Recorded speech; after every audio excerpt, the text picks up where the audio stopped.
Hello aspirants, welcome to this special session of VisionIAS. Today we will talk about Prelims 2024 preparation and Abhyaas, a very special initiative by Vision for Prelims preparation. To discuss this with us, today we have an esteemed faculty of VisionIAS, Geetika ma'am. Welcome ma'am. Hello Kapil, how are you? I'm good ma'am. So ma'am, before we start, I want you to address the question that is on everybody's mind. That this postponement of prelims 2024, is it an advantage or a disadvantage for our aspirants? Well, it could be an advantage as well as disadvantage depending on how you use the additional time. It's an interesting question because for most of the students it is an advantage. It alleviates a lot of pressure off their minds. They get additional time to prepare and plug in the loopholes and weaknesses in their preparation. In addition to that, some students, who on account of, let's say, illness or whatever, because of certain situations, may not have been able to prepare well, also get buffer time to prepare. It could be a disadvantage for those students who are already well prepared. They might lose momentum. So it's important that whatever additional time period students have got on account of postponement, they should try to maximize it by consolidating their preparation. So ma'am, provided that 2 months are left now for exam, so students face various challenges related to how to manage their revision, what new material to look into. So what are these various challenges and how to tackle these challenges? Right, absolutely right, Kapil. At this point in time in their preparation, students are struggling to finish the syllabus, consolidate the material that they are revising, prioritize subjects, prioritize how to balance current affairs with static portion, time management. These are multiple challenges that students face at this point, in the examination phase. So ideally, students should focus on keeping a good balance of current affairs and static portion. They should decide what all books they have to read when it comes to the static portion and stick to those sources and do multiple revisions, as many as possible. Ideally, the revision should take more, time of their time rather than revising or, studying new material. That's more important. Revision is the key right now. So ma'am, you mentioned about current affairs. It is very important part of prelims examination. So how should student prepare for current affairs as 2 months are left now for the exam? That's a very pertinent question, Kapil, that current affairs occupies a major portion of the prelims examination. Around 25 to 30% questions are directly from current affairs and another 20 to 30% are inspired by news. So current affairs is something that the students can definitely not miss. Students who have been regularly reading the newspapers should continue to rely on their notes and revise them. In addition to that, students who are reading the monthly magazines, they are also in a good place because they have been doing it at a regular pace. In addition to that, students who may not have been able to cover current affairs parallelly with their preparation, they can refer to the PT 365 magazines of subjects, which consolidate the news of 1 year into one particular booklet and which will help them revise quickly at a faster pace within the given stipulated time that they have. Ma'am, one another important challenge that students face for their preparation is time management. So how can they tackle this particular challenge more effectively? Right, Kapil, as you rightly said, time is the greatest resource and currently students have about 60 days of time left to the examination. So in this time period, students should try to focus more on revision rather than, reading new material. For example, about 70 to 80% of their time should definitely be devoted to revision. All the subjects, they should have by now categorized that what is the source or the specific book that I am going to prepare for this subject, and they should focus on consolidating that particular book or notes. In addition to that, they should practice mock tests, previous year's questions, based on which they can continuously and regularly assess their performance and how well they are learning. So ma'am, as you mentioned about mock tests and the importance of practice, we at VisionIAS have a similar thing for that, and that is Abhyaas. So is Abhyaas another mock test or it is something more than that? Abhyas is definitely a lot more than a mock test, for the most important reason that Abhyas is conducted in exactly examination-like conditions. It simulates the real examination. So you go to a school and you are properly attempting the paper in the given time slot in which UPSC conducts the exam, and after that you also appear for the CSAT. This is exactly like how UPSC conducts its paper. The Abhyas paper has also been structured and created and designed in a manner which is absolutely and which resembles the UPSC questions in a very similar format. So that is also one reason why Abhyas is very similar to UPSC.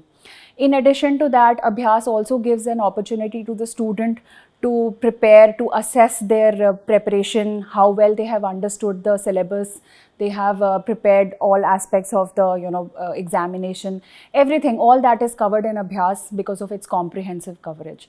So Abhyas is definitely a lot more than just a mock test. Ma'am, as you have pointed out, Abhyas then becomes a very important tool for preparation for prelims examination. So how can our aspirants integrate Abhyas with their preparation strategy? That's right, Kapil. Abhyas is in fact one of the largest exercises that is conducted at an all India level with about 100 plus cities participating. So a student who is using Abhyas as a tool for preparation should treat the mock test of Abhyas like an actual examination. Reach the venue on time, carry the stationery which you would do on the actual examination day. Attempt the paper in a fashion like you would do in the actual paper. So for example, first mark the questions that you're absolutely confident about, and then go for round 2 and round 3. So all these things will help them simulate what they would do on an actual examination day. In addition to that, after the test, students can use our post-test analysis, which is a detailed breakdown of section-wise how their strengths and weaknesses are. And they can use their all India ranking to assess their preparation. At the end of the day, it is a relative examination, so they can use all India ranking to gauge their level of preparation. And apart from all of this, we are also providing mentoring support to our students who are appearing the Abhyas, so that they can improve and plug their loopholes, and whatever shortfalls that they feel are still there in their preparation, they can cover that up. Ma'am, given your expertise in environment subject, how should our aspirants approach environment for prelims examination, provided the trends that UPSC has followed in recent years? Well, that is a very important question, Kapil, considering the fact that environment has a lot of weightage in the prelims examination. About 25 to 30% questions are from the environment section if we also include the current affairs. Now, UPSC has shown some trends in environment section. So, for example, there has been a good mix of static and current affairs question. In the static part, we have seen questions from biodiversity, pollution and such topics. And in current affairs, we have seen questions from the latest conventions, domestic laws, so on and so forth. In addition to that, there are previous year's questions which are very important because sometimes the themes are often repeated. For example, in 2014, UPSC asked a question on the mutual relationship between algae and fungi in the form of lichens. And in 2022, that is 8 years after that, UPSC asked a similar question on the mutual relationship between ants and fungi. So again, themes are often repeated, which is why previous year questions become very, very important. In addition to that, yes, current affairs is always there, which holds a lot of importance, and students should revise them if they have done through standard newspapers throughout their preparation. If not, they can always again refer to monthly magazines and PT 365 material. So ma'am, as you pointed out that some themes are often repeated in a UPSC examination. So what are these themes and important areas that students should focus upon vis-a-vis the environment subject? Right, Kapil. So, like I told you, there are some themes which are, we have observed over the years that some themes are repeated. For example, behavioral characteristics of species. So, their dietary habits, for example, whether they are herbivores or carnivores, their sleeping habits, nocturnal, diurnal, whether they are solitary in nature, some special characteristics of species such as honeybee, it performs the waggle dance. These are all, questions and themes which are often repeated by UPSC. In addition to that, students should also focus on laws and conventions. So especially the changes that have been made in domestic laws. For example, the amendments that have been made in the Wildlife Protection Act, the Water Pollution and Control Act. All these recent amendments in the laws, they are also very important from examination point of view. In addition to that, students should also revise climate change related conventions, for example, the outcomes of COP28, which was recently held in UAE, and other ozone related conventions, Kigali Amendment. They should also focus on the Kunming-Montreal Biodiversity Framework, all the international initiatives that have been undertaken. Another important theme is conservation efforts that have been made within India. So, for example, we are marking the completion of 50 years of Project Tiger. So, tiger being our national animal automatically becomes a very important topic. So, what are the different subspecies of tigers? What are the different tiger reserves in India?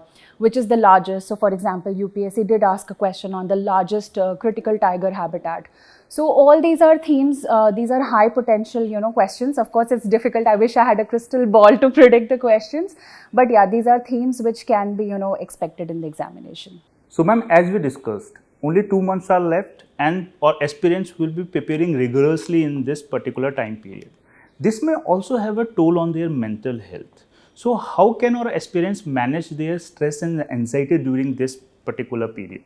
Well, Kapil, it's a very important question, and mental health is a topic that is often not discussed, in the UPSC domain. However, students should have realistic targets on a daily basis. They should have a good study schedule, which they, strictly adhere to, which also has some leisure time.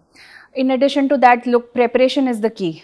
At the end of the day, if you're well prepared, you will obviously have less stress. So keep preparing, keep revising what you have done so far, consolidate all the material that you have done. Try to avoid reading new stuff, read new books, avoid all of that, avoid social media because that creates a lot of peer pressure. Sometimes, we see a friend reading some material and we feel a little missed out that, oh, I haven't done that. So avoid getting into that trap. And all in all, have a healthy lifestyle. Prioritize your sleep, have a good 7 to 8 hours sleep on a daily basis, eat healthy, avoid eating outside because that could cause infections or problems. So ideally, if you have to utilize the maximum of these next 60 days, you should have a good routine and stick to your study schedule. Thank you so much, ma'am, for guiding our aspirants. In the end, would you like to share some motivational messages for our aspirants? Absolutely. I feel because UPSC has postponed the exam, students should try to maximize, whatever they can out of this opportunity. And there is one quote which I absolutely, swear by. It says that life's battles don't always go to the strongest and fastest man. In the end, the man who wins is the man who thinks he can. So if you think you can do it, you're halfway there. Thank you, ma'am. So aspirants, try to integrate the tips and techniques that ma'am have pointed out for your preparation, and do attend Abhyaas examination, as it can be a game changer factor in your preparation as well as in your ability to succeed in prelims. Till then, all the best from VisionIAS. We hope you all do great in coming prelims examination.